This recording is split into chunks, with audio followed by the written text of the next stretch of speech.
only runs on 2 of his feet. He has no claws to fend off foes, no fur to warm him when it snows. So keep perspective about your flaws. Don't let your appearance give you pause. Though often we be of bizarre depiction, there's one out there who is stranger than fiction. So that was for the kids, and I'll move on through life into early adulthood. And the next one I'm going to read is Choosing Sides. And gee, I said I wasn't going to show pictures, but I'm going to show this one too. My wife drew this picture. It is my photograph, but it's kind of, it's a watercolor she did that I call a universal woman. And it contains the traits of almost all of us. And I thought it fit very well with Choosing Sides. My ancestors were the donors, a charitable dark pool from whose waters I rise to an uncertain humanity. Requirements are soon made. Choose an allegiance, one version or another, to which I must pledge. The construct of so many pieces, I am told to tear myself apart. Bureaucrats demand I claim my place, fill in the blanks. History has been poorly told, buried in the land and sea. My only choice to look in the mirror, accept what stares out from inside.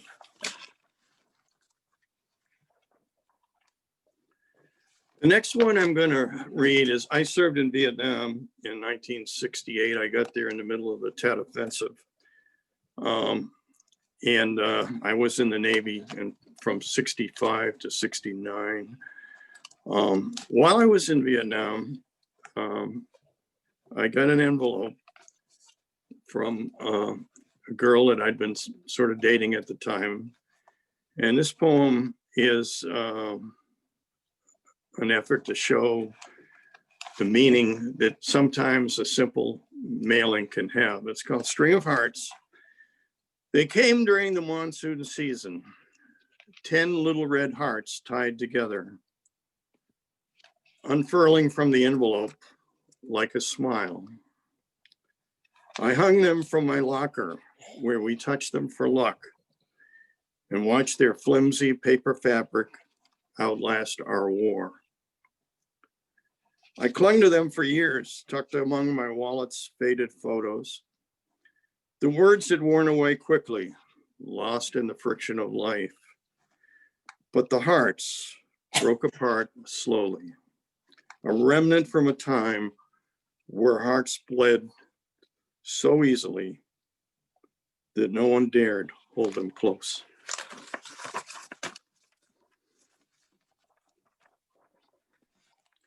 The next one is kind of an ode to jazz, which is one of the types of music that I love. And the photograph, I'm not going to show it, but it shows a single guy sitting in a chair down on the beach, blowing a trumpet. And to me, that sort of captured all of us who love jazz. We go our own way. We like our music made to the way we feel it during the day. And it's a sign of America and freedom and many of the things I love. And I think I share that with many others. It's called Flight of the Owl.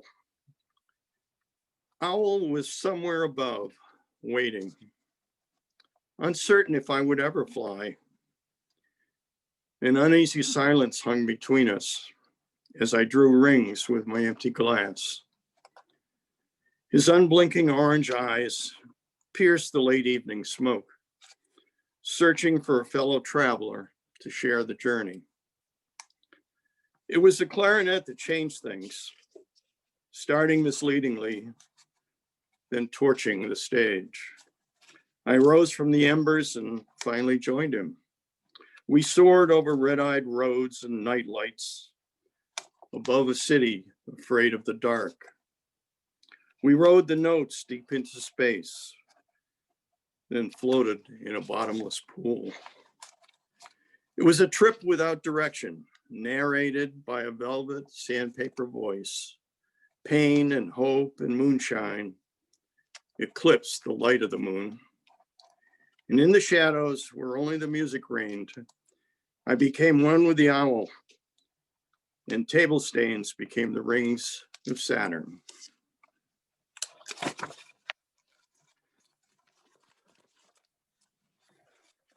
The next one I'm going to do is Charleston Tears.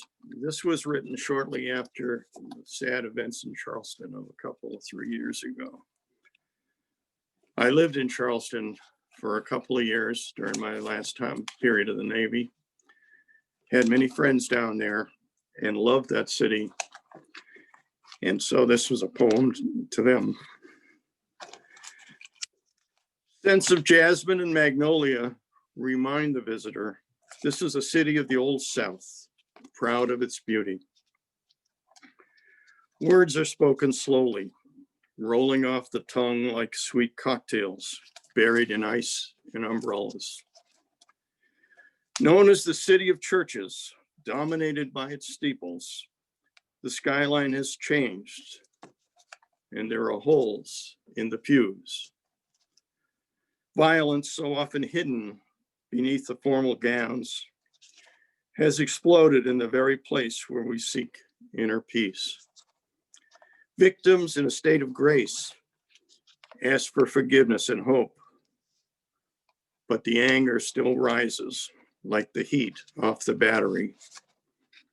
No one seems to learn what the embracing rivers know, that the tears they carry away all look the same.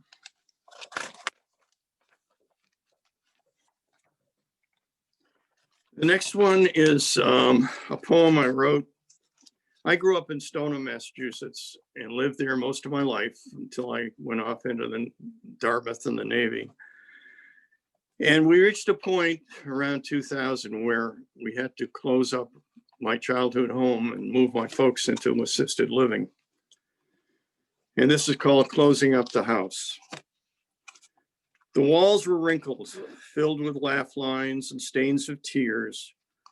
Cracks leaked plaster from a body worn. He smelled of all of us, a scent of family, children and Christmas trees, old magazines and dirty laundry, death and sex and dried flowers. She had finally surrendered, surrounded by the litter of years. Age had broken the bargain that keeps a house a home. A caretaker ready to be a caretaker. The dust of 3 generations scurried across well-traveled floors, hiding in remote corners, unnerved by strangers invading as darkness settled in.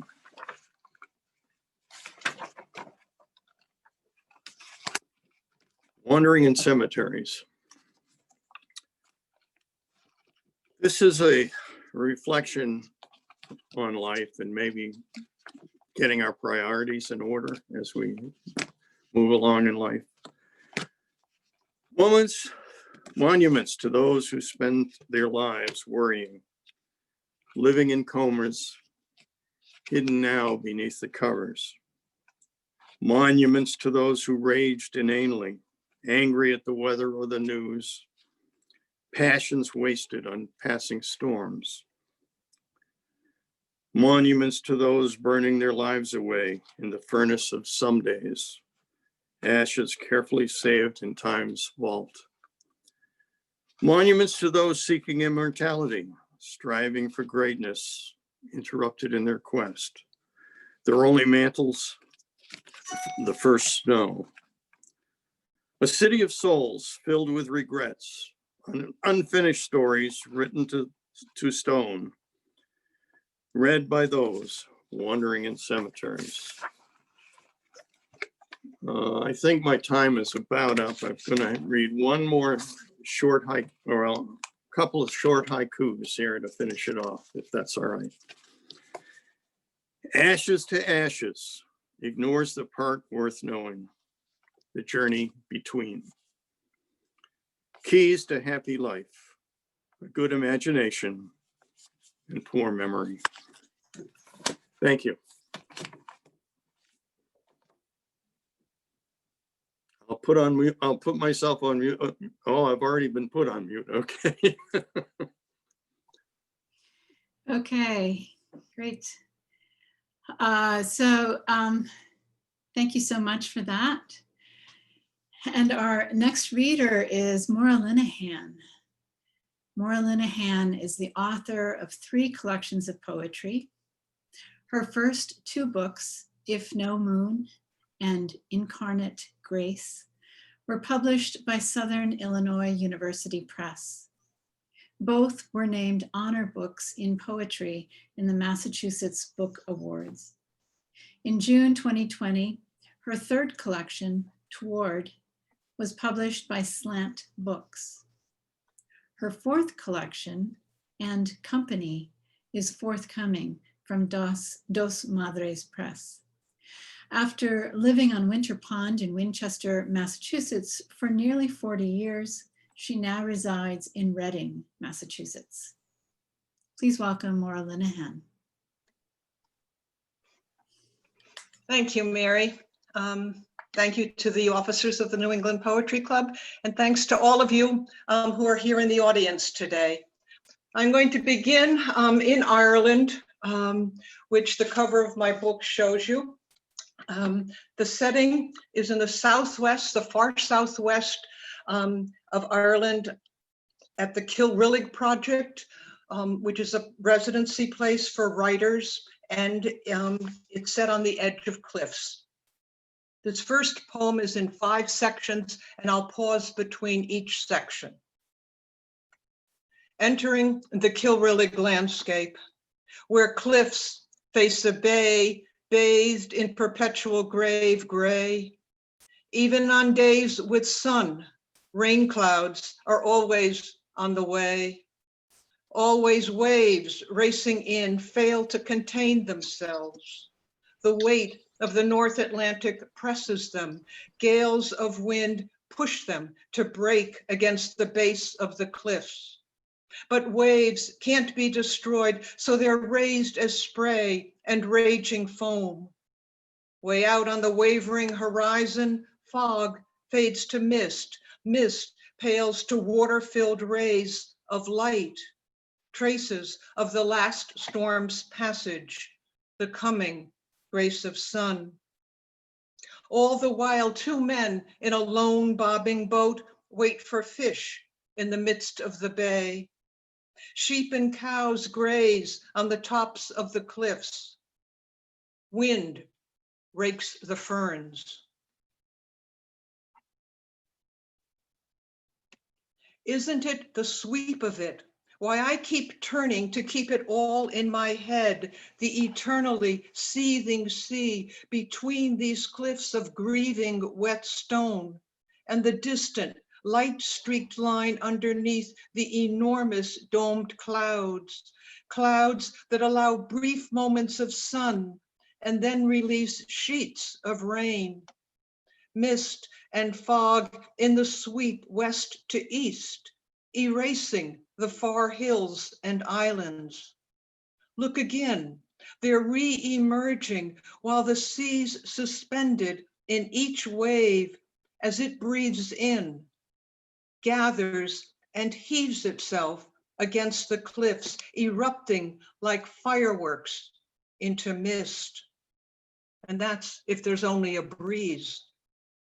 When the wind picks up, it can beat so wildly, I can't even think. Yet sheep go on eating the grass and weeds amidst their stone enclosures. I can see an oratory's ruins above me and abbeys below. I'm so small here, I could evaporate into the weep of rain.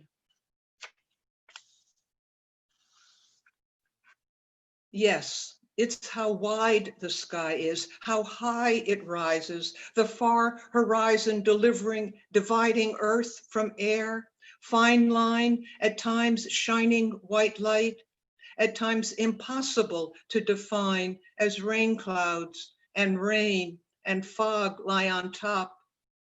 High tide or low, there's never silence. Wild waves of wind, wild waves of sea hike themselves up the cliff's side. Magpies find and fly the thermals. This sight the pious sought. Their rocks remain. Beehive huts, the outline of an oratory, inscribed stones still standing. Inside my cottage, the upper back wall's a skylight facing the side of a hillock. Birds fly in and out its rock clefts. A cow with lichen-colored haunches pauses on the high ridge. Here's where I've come to write. Oh, so much rain over the row of desolate stone cottages along the narrow road, oh, so close to the cliff's edge. The harrowing possible holds me back. Late October, the locals repeat winter's approaching. The long loneliness of cold, low clouds, blowing gales, evening's slow spread of shadows by 3 o'clock. Look, I chose to return, knowing it's not the cliff's edge I should fear. It's isolation no one survives. But I believe no soul does without some. That's the narrow road I walk. Off to the west, polar air collides with the warm Gulf Stream, so rain without end, but also rainbows with huge, distinct arches. Each of the 3 I've seen so far has had an echo, so double rainbows.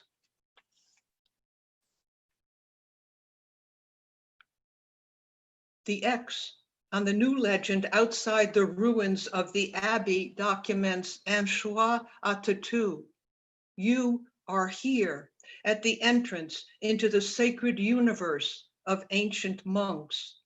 Verses of Psalms, their music against a backdrop of winds that fuel the fuming sea here at a bay's brutal edge.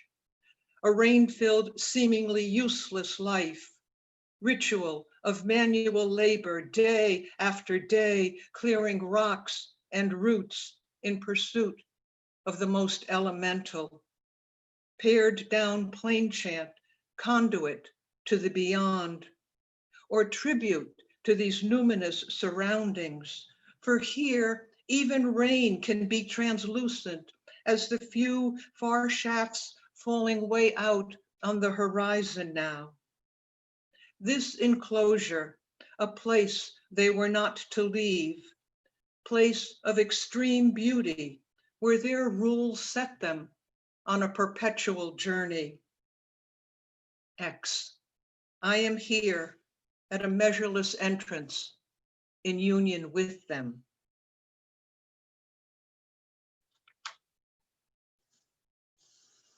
And staying in the same landscape, walking on the edge of cliffs, this poem where there's a history of famine. They're always eating the grass. 1 or 2 look up startled when I walk near. They go on chewing. 4 o'clock one afternoon, I hear a herder whistle. His sheep come panting. What does he have that they want? Locals said it was coming. The hurricane off Bermuda turned this way. All week winds had moaned. Now screeching, they huddle round the cauldron of this cottage. Through the night they howl. The surf's poundings drowned out. Next day, the winds come off the cliffs. They swell the waves, march them toward the West Cork Hills. The waves spume white froth. Heavy, black-brimmed clouds follow after in endless parade. I climb toward Land's End. Winds won't let me walk straight. The sky's clearing. I chance it. I've not yet walked down to the Abbey's ruins. Crows raise a ruckus, flush a feather-thin pheasant with its hurrying trail of tail. Only the well-fed could find meat on those bones.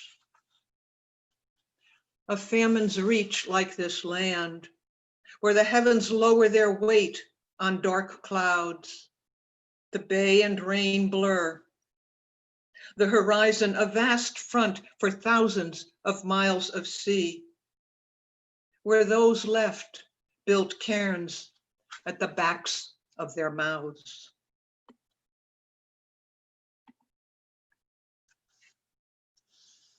I'm going to take you to another part of Ireland. I'm north of Dublin. I'm just below the border to Northern Ireland. I'm in country. This is the title poem, Toward, and it's set at the Tyrone Guthrie Center in County Monaghan. It's much safer to be walking here. I walk a mile down the road to Nublis, walk a mile away, walk the wooded path around along the lake and out onto the lane, winding between muddy green hills. I'm nowhere but among mournful cows, their eyes bottomless wells that know a soul's dark nights. All their lives, cows stay put. One foot to the next, I keep moving, an endpoint always in mind.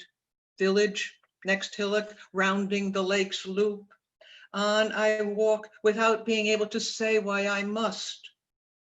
The language here has been lost. Words like woods, cut down, hauled off, or abandoned. Yet something remains of those who spoke it. What has always been beyond words, even when they had their own. That's where I'm headed.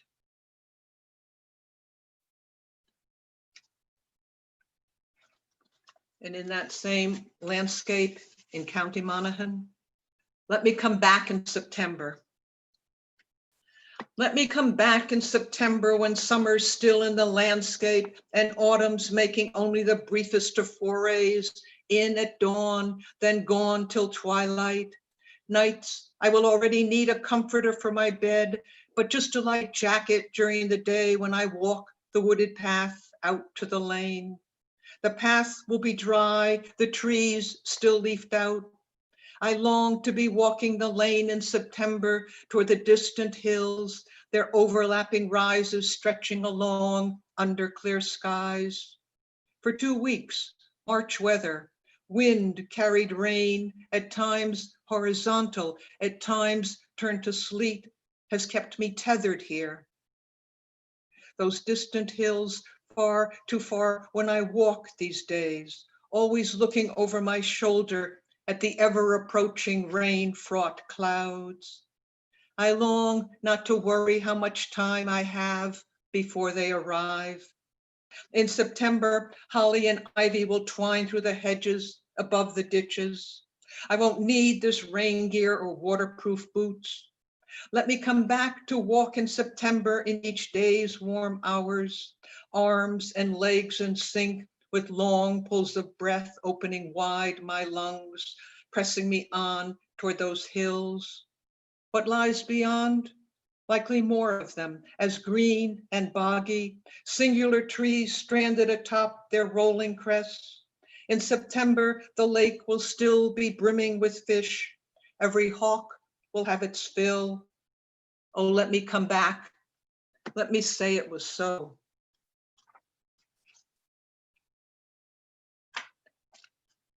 Now to come closer to home, this is set behind the house I used to live in on Winter Pond.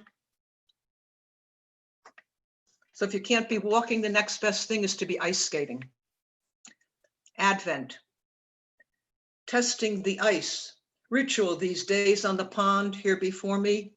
2 boys, book bags dropped on the stone bench, edging out, and then a delivery truck driver wanting to check for himself. Guys who play hockey, or now a woman whose child must, all gingerly, right foot, left, slip sliding away from land's edge, desiring to be held again, ice to hold, over the ice to push off, 1 foot then the other flying head on into the wind. Lone skater now gliding out toward the pond's deepest part or into his own deep thought.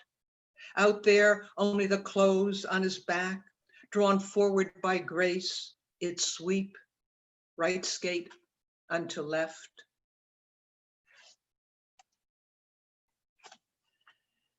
And I'm going to move us now to Nantucket. This collection has two dedications. One of them is in memory of my husband. So this poem, Widow's Walks.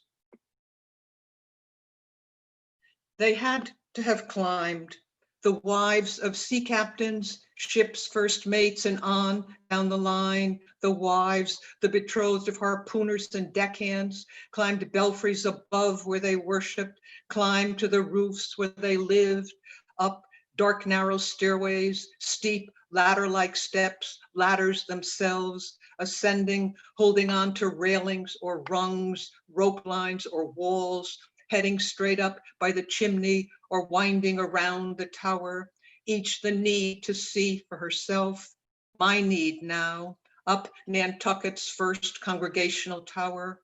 How much closer to him could she get, I get, than this horizon so vast, so empty, that glorious many-masted vessel long gone, not returning? No, not widow's walks, says the church member I meet at the top, just walks. Those white-railed platforms around or next to a home's central chimney, where they checked for the buildup of pitch, pine, the wood they burned, kept burning, where they stored buckets of sand to throw on fires started so easily. Likewise, the librarian insists, walks, not widow's walks. Okay, not widow's walks, romantic term a journalist coined decades later. But I say they had to have climbed, right there in front of them, and all that longing to look beyond, long her refusal to believe he would not return, longer yet her longing for him, how it rolls in and over without warning, like fog, then the inevitable climb back down, the pitching forward, having to hold myself back, hands out to hold on to anything, still descending, down, down. When does it end, that walk?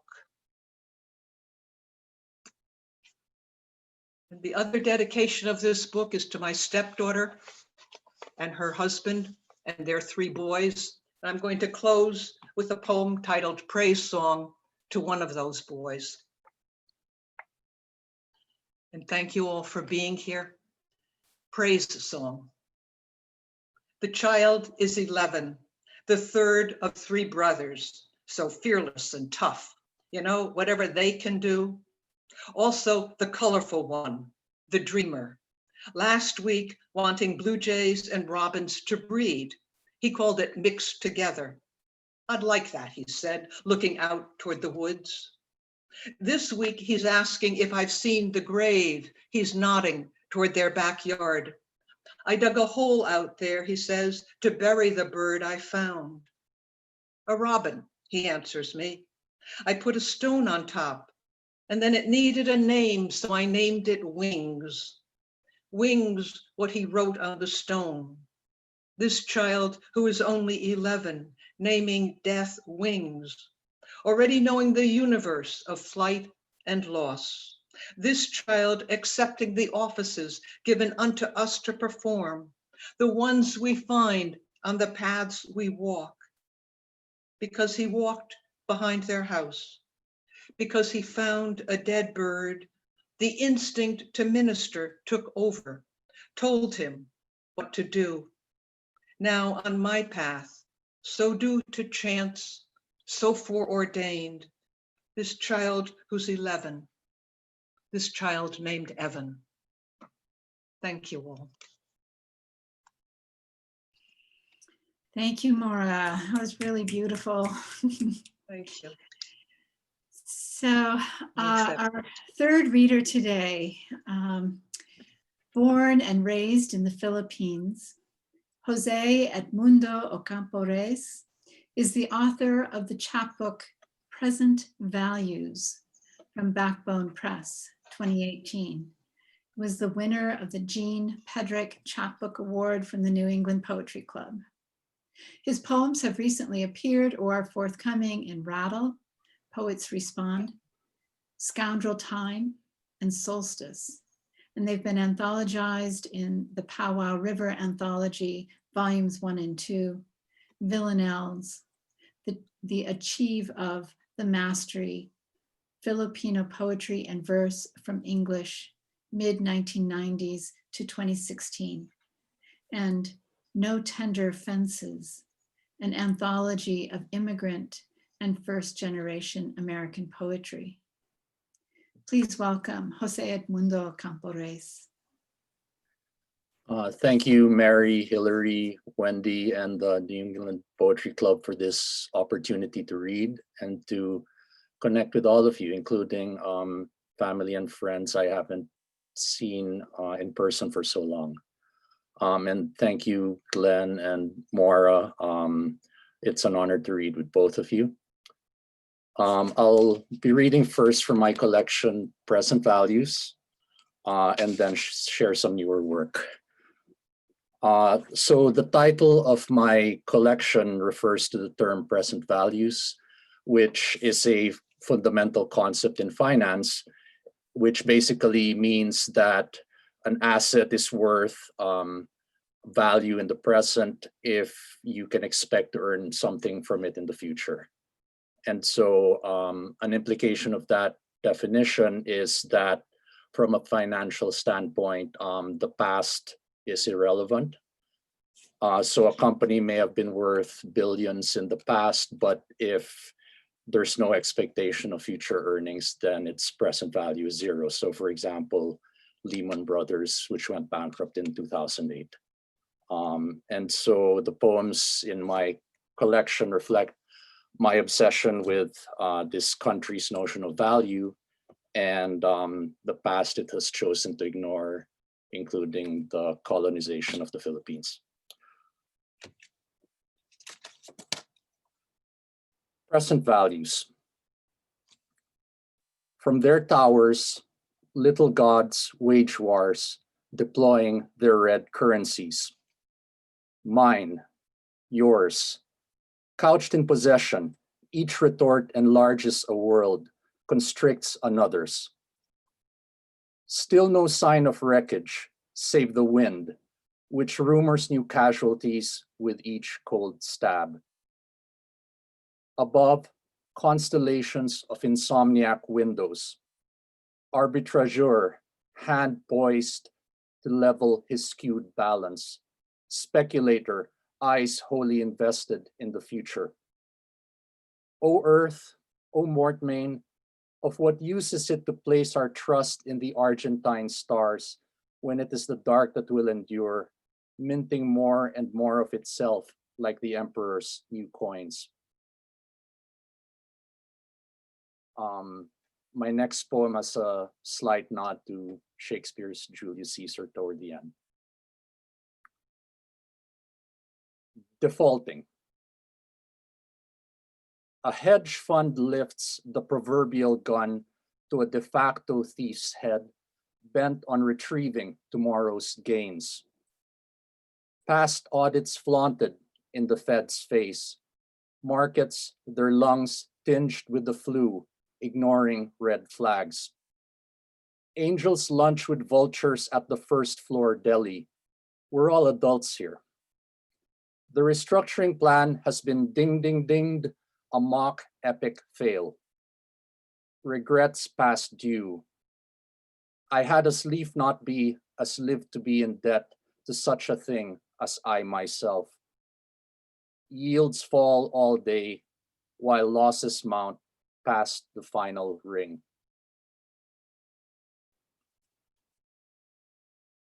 Instructions to travelers from the third world. Before you cross the border, you must learn how to use your passport, the sine qua non of any voyage. Guard it as your life. You must not lose your passport.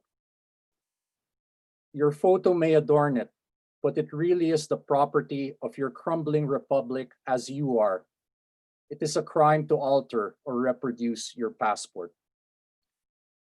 Peculiar to you as your shadow, your fingerprint, your double helix, it is neither carte blanche nor diary of hopes.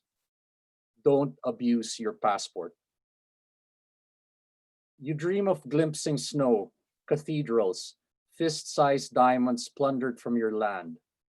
First, you must queue for hours in the sun, wait for the consul to peruse your passport.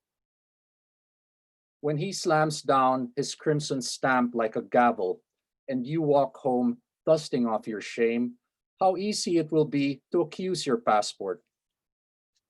But it is guiltless as a tortured root that causes you to trip and break a bone. Blame instead your fellow terrorists and refugees and excuse your passport. Think you can sneak by without a visa, feign ignorance, charm the immigration officer with your strange locution? Your scheme will boomerang once he views your passport. Your name, the theorems you've proved, your cancer cure are of no consequence. Its pages blighted fields, your passport is your world. You cannot choose your passport. How many islands does your country have? It depends, so goes the joke, on whether the tide is high or low. The tide then must be high now, for when you surmise in our direction, all you see is a mere patch of ocean southeast of China. Should typhoons rage over our region, they'll find no denuded mountains to devour. We have neither copper nor coral, no pineapples or coconut wine, nothing conquistadors could ever have stolen. No sinuous verses have ever been spoken. No volcanoes erupt, burying nameless towns in layers of lava and ash. No corrupt mayors reside in plantations guarded by Armalite-bearing phantoms. Only imaginary numbers scavenge reeking objects orphaned from their nouns.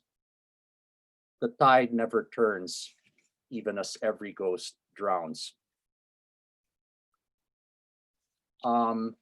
So there was a time I was obsessed with Rilke, the German poet. And so when I got the opportunity to take a trip to Paris a few years ago, I wanted to visit the Jardin des Plantes, which is the setting of his famous poem, The Panther. And there's a phrase in that from that poem that is the epigraph to the poem I'm going to read, which is in Edward Snow's translation, a dance of strength around a center. Jardin des Plantes. At the edge of a pond ringed by bars, herring gulls pace like students in a walled yard who keep a measured distance from each other. Eye avoiding eye, sensing that the fight is about to break out after weeks of anticlimax. When a sparrow descends from a tree's topmost branch and lands on the shaded shallow end of the pond, it swigs the water, each gulp ruffling the feathers on its throat, and without warning, the nearest gull snatches it in its beak with the nonchalance of a pickpocket. As he turns toward some secret corner, another gull seizes the thrashing leg, and now they are two boys engaged in tug-of-war, each gripping one end of the twine, refusing to give ground, or rivals still locked in dance with the girl both desire, long after the attempt to cut in, eyes fixed on the others, not on the girl, and they dance and tug and dance until leg is torn from body. The loser drops it, stomps back into the flock, while the victor lays the sparrow on the ground and probes the belly, shadow looming over white breast. When he fishes out the intestine, like a magician pulling from his pocket a braid of handkerchiefs, those who have been watching cannot help but but cheer and applaud even the school children.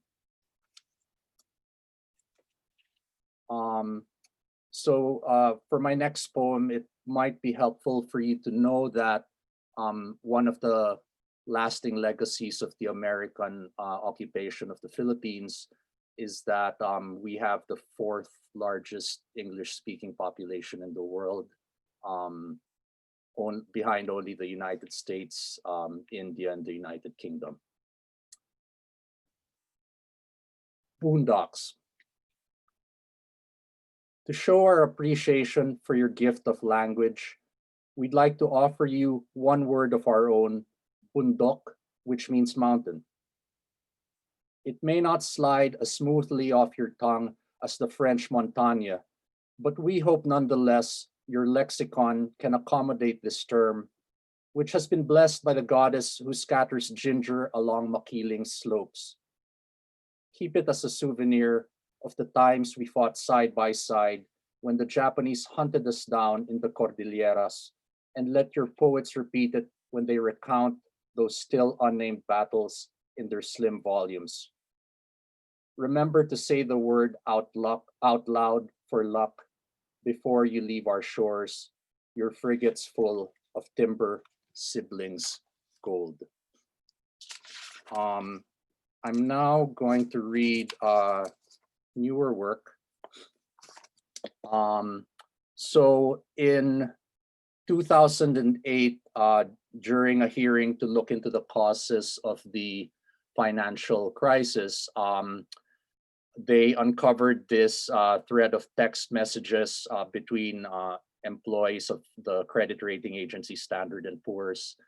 And in one of the messages, an unnamed official wrote, "We rate every deal. It could be structured by cows and we would rate it." And so I thought maybe I could turn that into a poem. Collateralized debt obligations structured by cows. It could be structured by cows and we would rate it, this bundle of regurgitated debt that we call gold, though it is just gold-plated. Their appetite for returns will not be sated. Our role is to facilitate each bet. It could be structured by cows and we would rate it investment grade. It can't be overstated how we think every risk has been offset. We'll call junk gold, though it is just gold-plated. No matter how much the price has been inflated, they'll try to take as much as they can get of these bonds structured by cows. Why wouldn't we rate it? Investors who've been burned before are fated to be burned time and again. They all forget what looks like gold could merely be gold-plated. Even this ticking bomb that we've created, our rating means the timer has been set. It could be structured by cows and we would rate it. What seemed like gold turns out to be gold-plated. So my next poem is called Distant Possessions. And I'm gonna try something and I hope it works. So I figured I'd try to take advantage of this medium and do some visuals. The title of this poem comes from an Andrew Carnegie essay that he wrote in 1898 when the fate of the Philippines was still up in the air. It wasn't clear whether it would remain with Spain, become independent, or become an American colony. And so he was trying to convince the powers that be not to take possession of the Philippines. The poem is part of a series of poems about my great-grandfather, William Frederick Mueller, who I knew that he was of German descent, so I knew for a long time I had some German descent. I was of German descent, but I did not know until after I moved to the United States in 2000 that he was actually in the U.S. Army, and he was shipped off to the Philippines in 1900, where he met my great grandmother. And that's him there holding my grandmother, Luisa. So this poem has an epigraph from the Carnegie essay. The Philippines have about 7.5 million of people composed of races bitterly hostile to one another, ignorant of our language and institutions. Americans cannot be grown there. And so the poem has 6 sections, and it's coming out in Memorias shortly, so if you're interested. 1, birth. In the birth certificate, there is no name, only silence. Beside full name at birth, there is no name. On September 30, 1879, a boy was born in Quincy, Illinois. The mother was 33, occupation silence. Her name was Louise Baer. The father was 34. He was an agent. His name was Reinhold Mueller. His color was white. 2, the burning. The night before your mother died, a meteor hurtled through the sky, trailing a blaze of varied hues.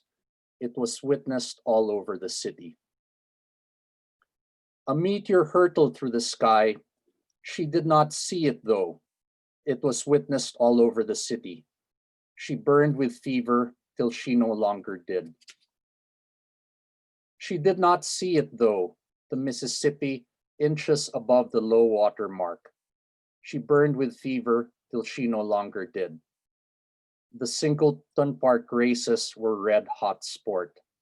The Mississippi, inches above the low water mark.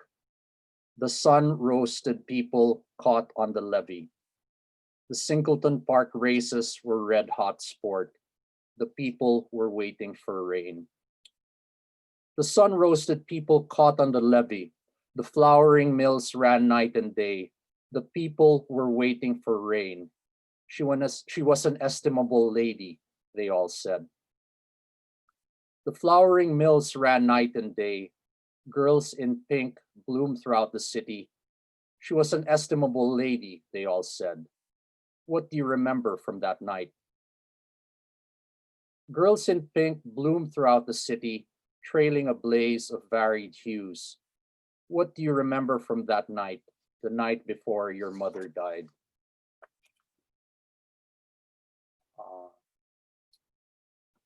3, photograph of William Frederick Mueller, Germany, 1884. Beside his seated Aunt Marie, he stands, not quite 5, in a dark button dress and black tights not uncommon for this time. His eyes drawn not to the camera and its curious lens, but to some object or person to its side. A bag, a doll, a door, his Uncle Gustav. A thing of sudden import, like a stream, the moment it swerves from a river, carves its own path. His father lies a continent away, newly rewed, his first wife, William's mother, 3 years in the grave. We don't know why this boy crossed the ocean without his father, only that in a few weeks he will sail back home aboard the Fulda with his aunt.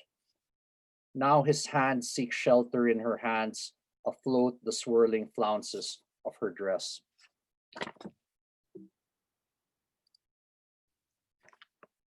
4, the crossing, 1900. At ease, Pacific, the waves, the setting sun, a ripe, dangling fruit.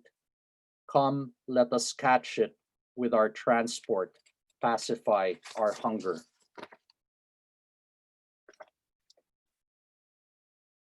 5, the dance. That's my great grandmother, Concepcion Reyes. Her fiance, named Lost, said he wouldn't go, that he felt ill. She wanted to dance that night before an audience of stars, her hair a plume, her brown hands soft as wings. She wanted to dance. That night, a private dressed in uniform saw her plume-like hair, her brown hands soft as wings, but didn't approach, simply stared. The private, gringo, shy, and his uniform must have caught her eye, though he didn't approach, simply stared. The story, I imagine, has them dancing arm in arm. Was it his white skin that caught her eye? What words did they exchange that night? That night they dance arm in arm, while her fiancé spies on them like the elders in Susanna's story.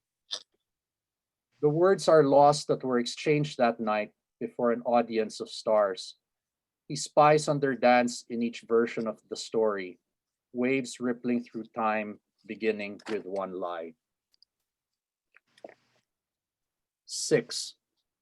William's daughter Louisa writes about an interesting experience found in a composition dated July 25, 1924. Longing to go to Iloilo to see Papa. One day Mama said we would go. I thought we would be tossed around by big waves, that I would see nothing but the blue sky and the green was around me. Instead, the sea was as calm as glass, save for the little waves the boat made. When we got to Iloilo, of course, Daddy was the first one who met us. The place suited my health, for in a month I gained about 4 kilos. I was sorry when Mother said we would start from home in the morning. On our return home, the sea was rough and stormy. Seasick, I could not see past the sheets of rain. And for my last poem, since my mom's here, I'm going to read a poem for her. Love you, Mom. Poem with the yellow pages and rotary phone. In the YouTube video, the woman demonstrates how to make a tree out of last year's phone book, the type of tree I remember seeing on a side table when I'd visit you in the Sabina Airlines office on the second floor of the Manila Hilton, the yellow pages folded like napkins arranged into a cone. Dressed in an orange and brown dress, you'd sit at your desk studying reports, conversing with colleagues, talking to agents over the phone, while I drew stick figure robots on scratch paper to pass the time. I was 8 or 9. These were the same figures I drew in school on the back of mimeograph tests after I had answered all the questions. One time, I got called to the principal's office because the test had a picture of a window with the words pain, P-A-N-E, and pain, P-A-I-N, underneath. And I argued with my seatmate because I thought pain, P-A-I-N, was the right answer. At home, I would sit by the black rotary phone at the bottom of the stairs, longing to hear your voice at the other end of the line. I'd pick up the handset and dial the work number I knew by heart, my forefinger arcing right and left, rubbing the surface beneath the wheel as if to wipe away dust that concealed a name carved into marble. Sometimes, instead of a shrill ring, I'd hear the busy signal like a bird squawking in pain, and I would spin the finger wheel until my luck changed. Now, as I try to replicate the craft, turning this soon-to-be obsolete phone book into a tree like that from which it came, my finger goes over numbers of auto repairmen, cleaners, and security systems as it flattens each folded edge instinctively, the way a mother might fold her child's blanket and clothes. Thank you. Wow, thank you so much, Jody. Really Really moving reading. All three readers, terrific today. So we do have some time for brief questions, comments. Let's see, if you raise your hand, then you can unmute yourself and ask your question. I'll call on you if I see a hand, I guess is how I'll do this. So any questions for our readers? Linda. I don't see anybody's book information in the chat. So I was wondering if the authors could put that, in how to buy their book. That's a great, yes, thank you for that. Yes, please, all the readers are invited to put their book purchasing information into the text box, the chat box, so that everyone will know how to buy your books. Thank you. Is there a, Paul has his hand up. okay, Paul. Yeah, this hand, it's okay. Where did Glenn go? Is he still here? Mhm. Glenn? He's still here. Oh, he can hear. Yes, I'm still here. Oh, all right, thank you. Glenn, I wanted to ask you, at what point do you decide whether you're writing a poem or an essay? After you've written the first line, or you have it in your head before then?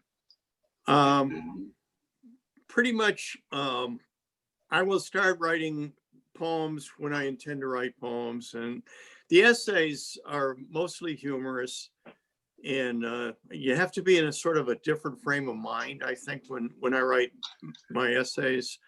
I used to write for the Concord Monitor and also occasionally for New Hampshire Magazine, and most of those were humorous. That's what Granite Grumblings is mostly humor, but it's, And they're usually, it's a different frame of mind. I'll put on different music when I'm going to write poetry.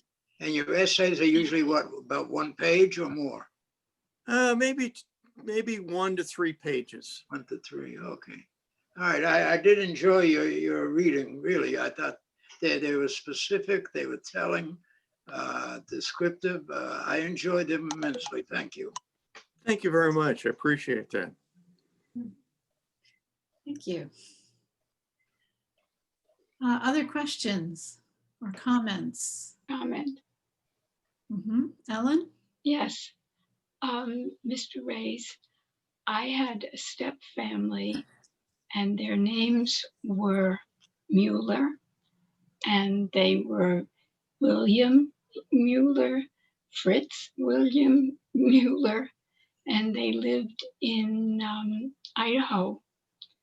And I remember visiting them.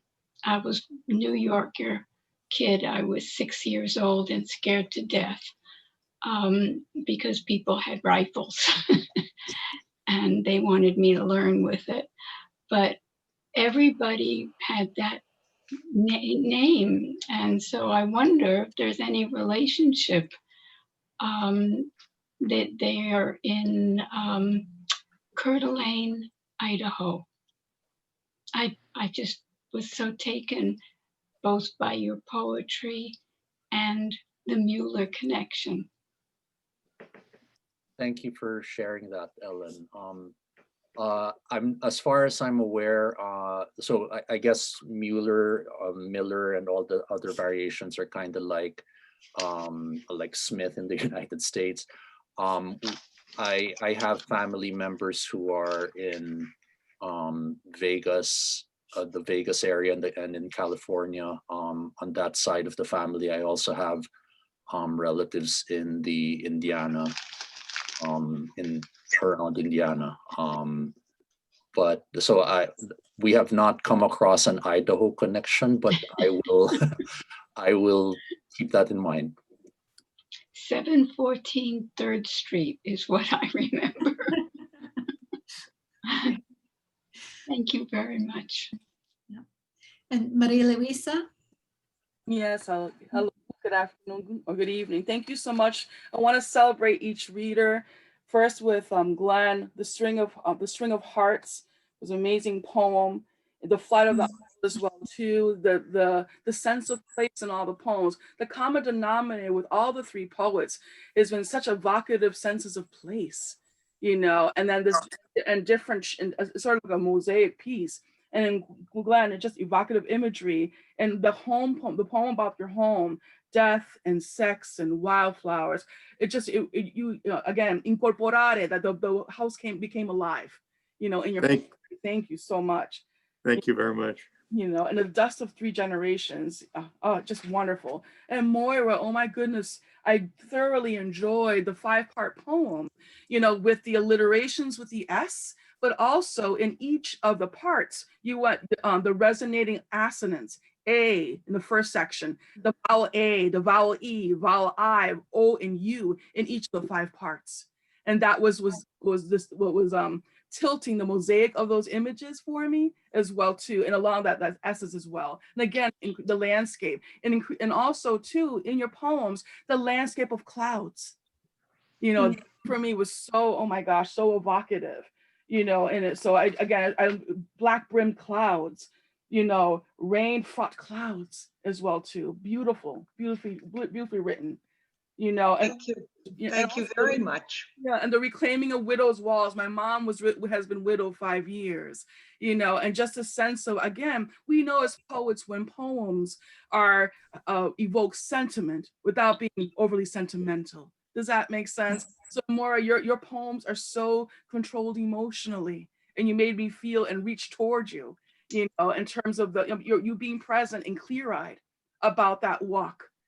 You know, and also, oh, again, I could write a book. Maybe I write an essay. And Jody, oh my gosh, I was like bouncing in my seat because my background is in German language and literature. It's like, but Jody, for me, in terms of, was so fascinating. You're claiming the discourse of finance and finding poetry in it, you know, and interweaving that. And also in terms of the sense of ownership, in terms of, yes, you know, when you noted that, you know, the Philippines is one of the 5, you know, one of the countries that English has occupied. And yet here you are reclaiming the English and reclaiming it as a Filipino, you know, into your own land. And you're shaping these hard, you know, these forged words. It's like, you know what, this is the colonized language. Well, excuse me, like, F you, I'm colonizing you back. So here are, you know, so here are the ways that I'm going to embrace it with my Latinate words. I know exactly what I'm talking about and writing about.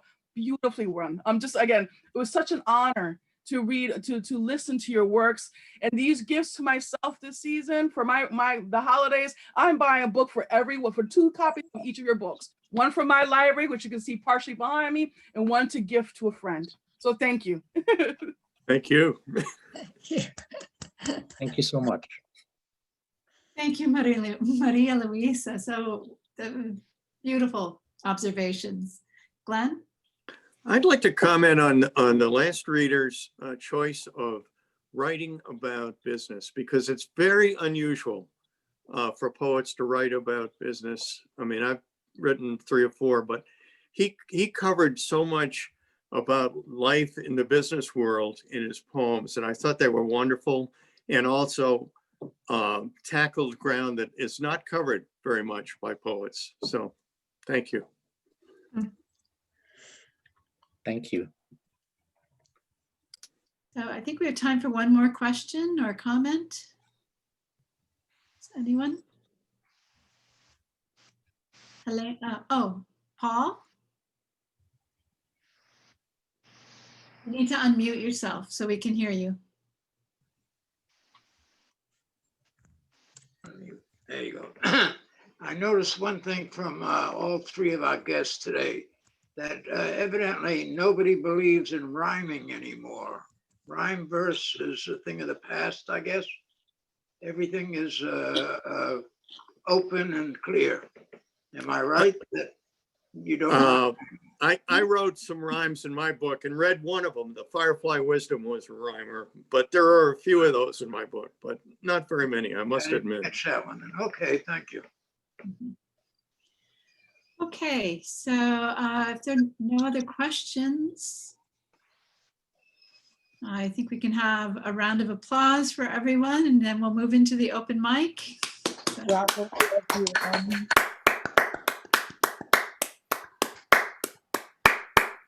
Okay, And just hi, from this- everybody. So we have 11, 12, I think, for the open mic, assuming that everybody is still here. So we are full. And what I'll do is I'll just call the first name, and then the poet should unmute themselves and read the poem and then mute themselves again. Okay. So our first poet is Alan. Alan, are you still here? He thought he was going to need to leave a little bit early, so I think he is gone, which means there's one more spot. So if somebody wants to be added in, you can send me a message in the chat. Okay, so then we're going to hear from Ellen. So Ellen, you can unmute yourself. Thank you. I've been writing a lot during the pandemic. And needless to say, it's not happy poetry. And if I ever get it all together, it's either going to be poems by my evil twin or pieces of a pandemic. But this one suits that, the last one. Radio program. I could not see them, the experts discussing suicide, not the act, but the results of it among those surviving loss. A husband had jumped, a mother still aching for her daughter, angry grief among the left, wanting why, gone by drugs, gun, bodies, found, bloody or no body, found, nothing, kept to mourn, bury, burn, and talk of vulnerability, the experts listing bipolar disorder, especially adolescence, terribly. Of course, this consultation of the living, not a word asked of the failed, those who, even unwanting to, came back, unsuccessfully alive, who remember pain, invisible, searing, what no loved one, no friend can stop, no pill, no injection, no hospital could calm, no hope of that. What the embarrassing experts of the unbearable born, not that day consulted. Thank you, Ellen. Next up is Amber, and Amber will be followed by Virginia.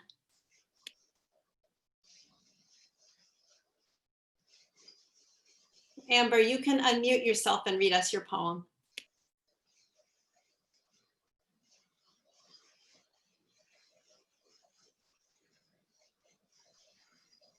Amber, are you still here?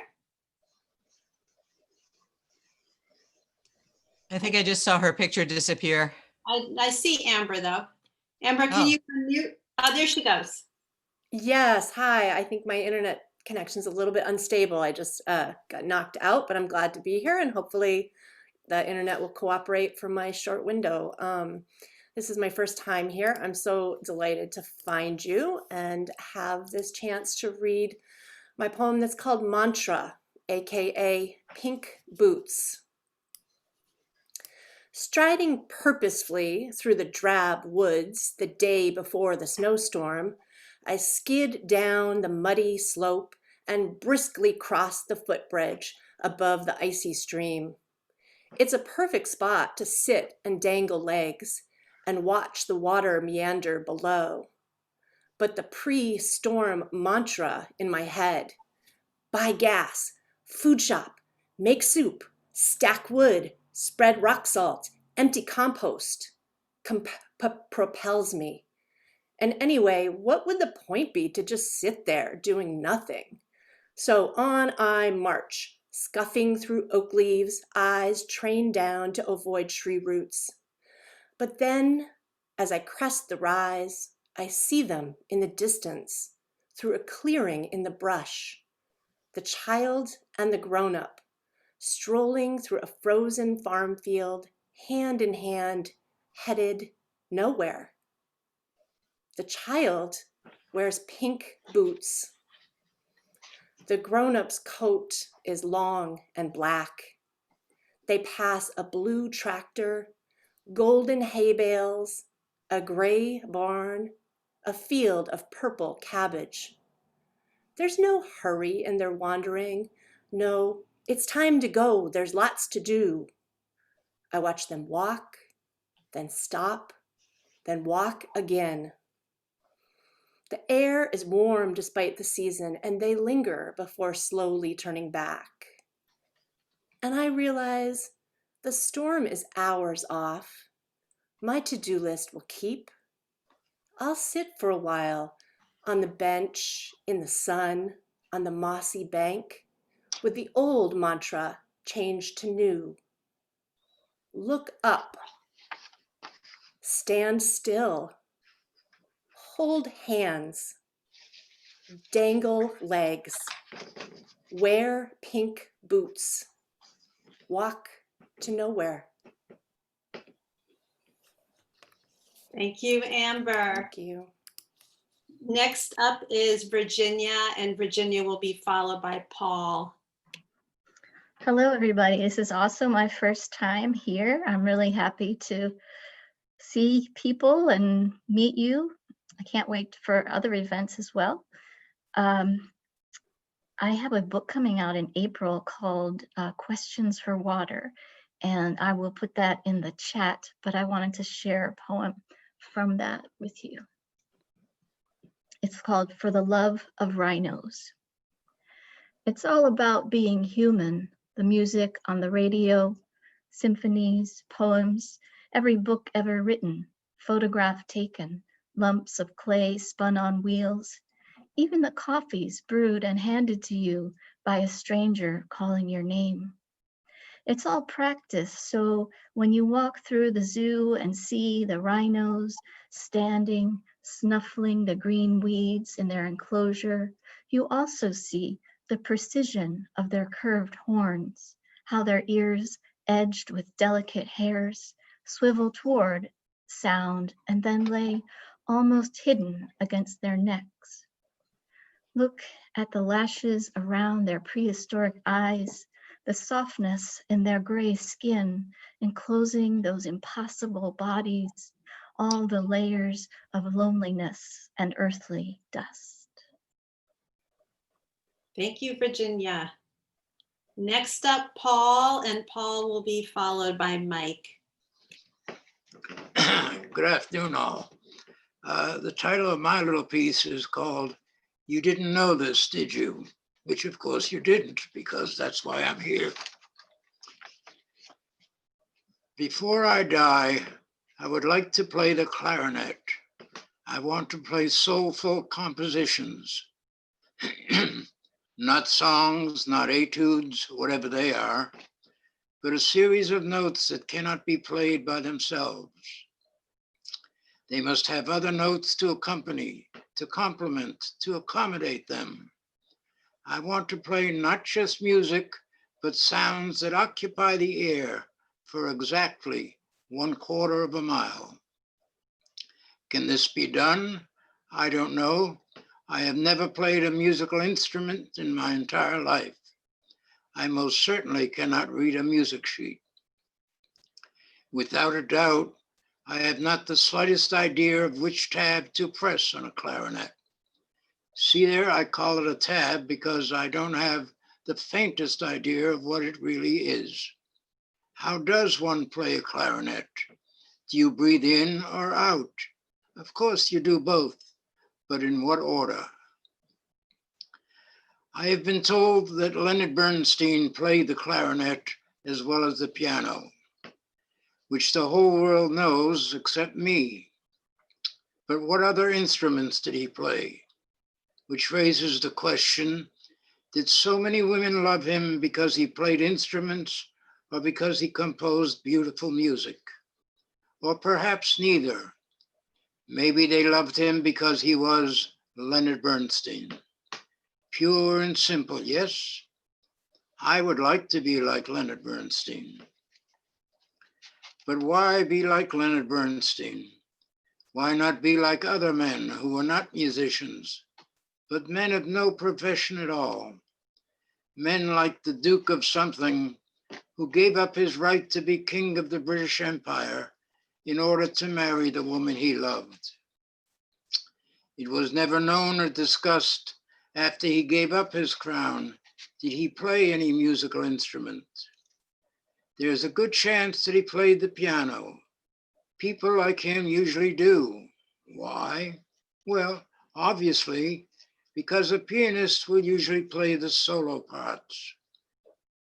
Clarinetists, other reed people, drum bangers, and even violinists who are the masters of soulful music. None of these are soloists. Well, not usually, but mostly. And so now you've heard my tale of woe. Show me where to go. Thank you. Thank you, Paul. Next up is Mike, and Mike will be followed by Maria Luisa. Okay. Vignette from childhood, early childhood.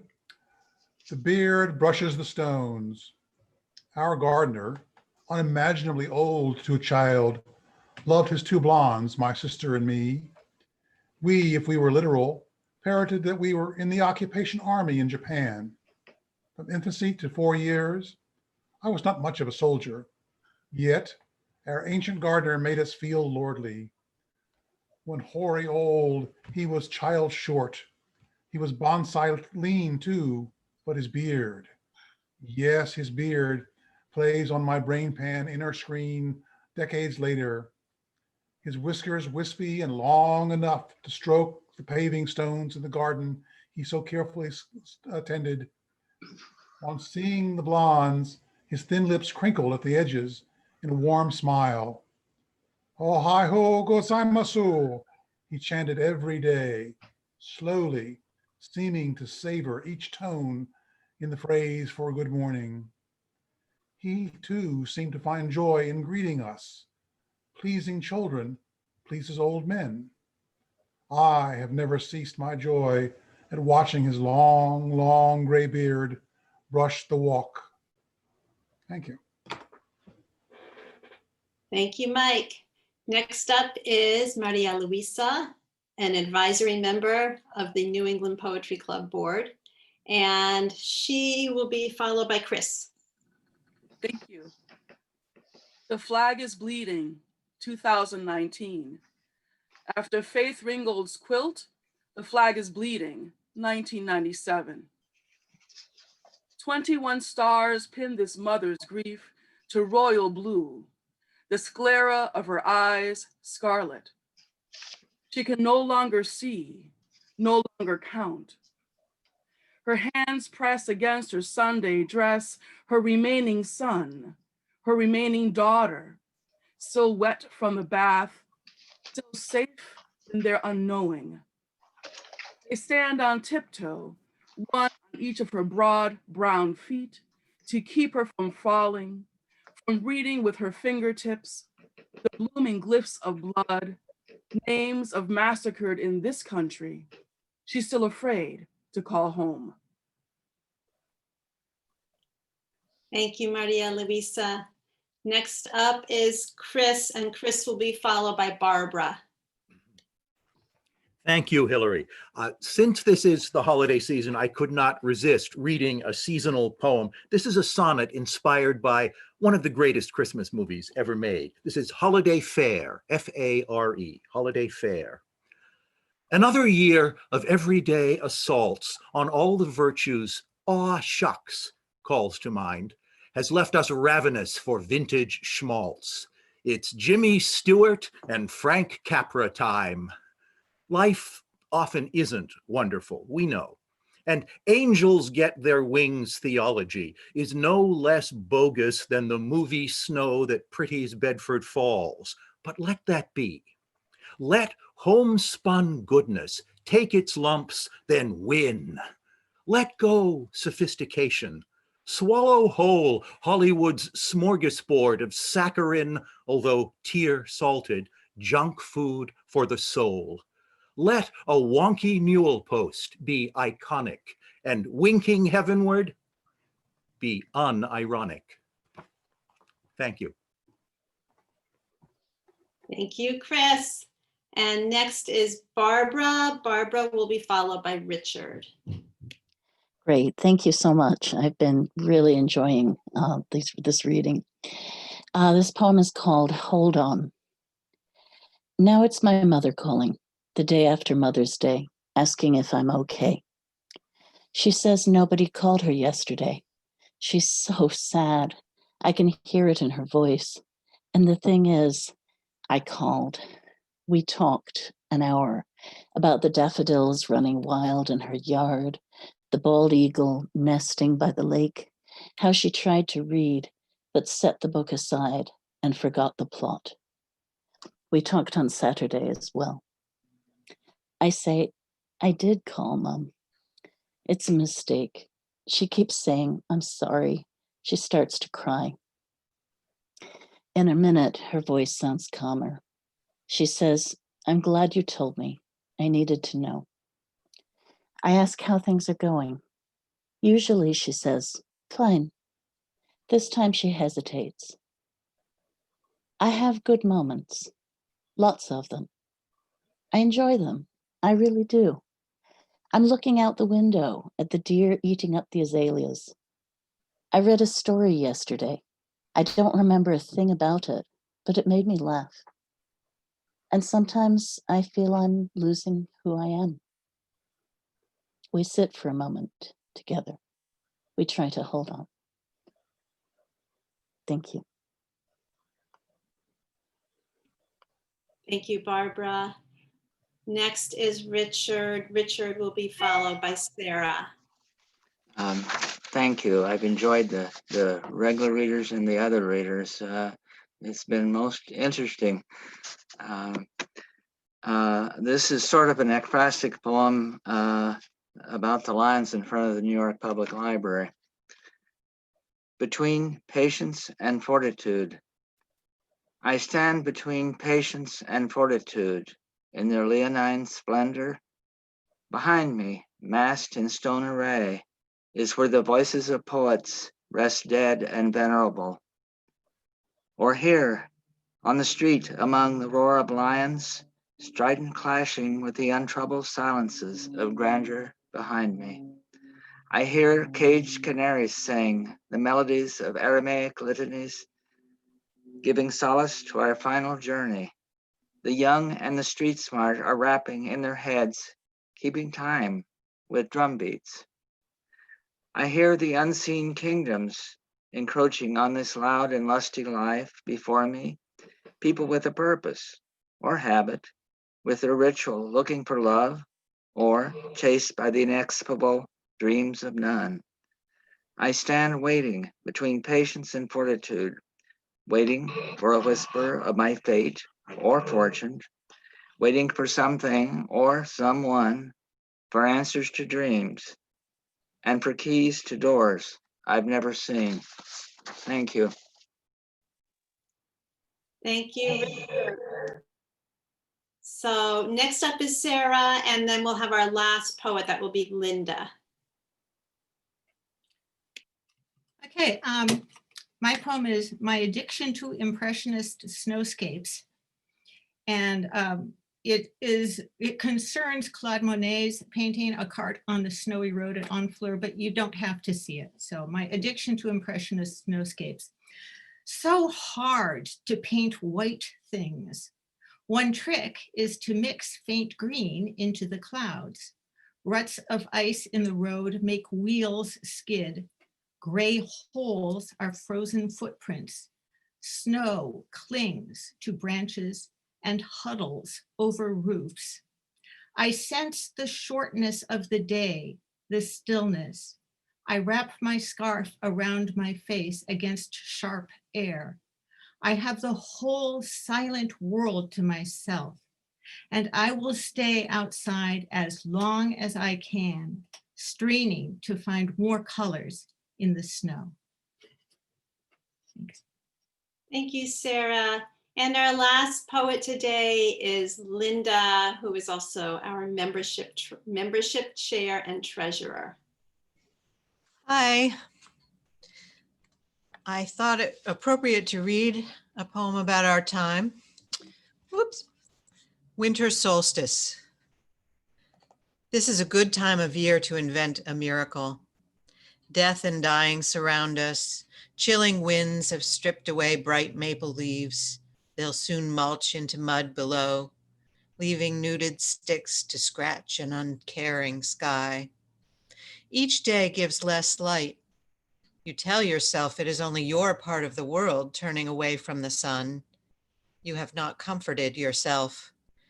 Instead, say that from a world annihilated by snow comes virgin birth.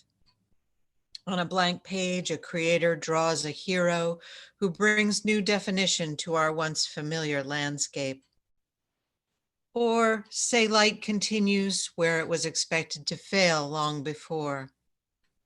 Say love touches everyone you know one day.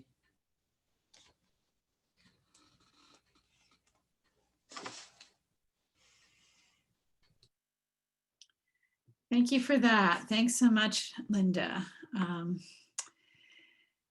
So I guess that wraps up our afternoon. I can't believe it's dark already.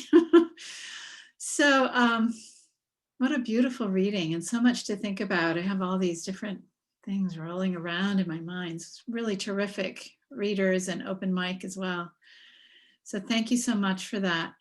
So our next event on the calendar is December 30th, and that is a Poet in the House. It's a workshop. We also have, I should say before that, we have a workshop tomorrow, which is a writing workshop for members. And Hillary Salick is the facilitator for the workshop. So you can contact her if you're interested. And then January 21st is the next Poet in the House after the December 31st, so, or 30th. So always check out our calendar. If you have questions, feel free to contact us. This has been terrific. I wish you all the happiest of holidays. And thanks for joining us, and do take care, everyone. Thank you. Happy holidays. Thank you. Happy holidays, everyone. Stay well and safe. These events you just spoke of, are you going to send out the Zoom numbers and all that the day before? Is that how Yep, you're gonna I do it? always do. Yep, Okay, thank you. will do. Yeah. Bye, everyone. Take care. Bye. Bye. Thanks to Bye-bye, all. everyone. Thanks to all. Be well and be safe. Thank you. Mhm. Bye-bye.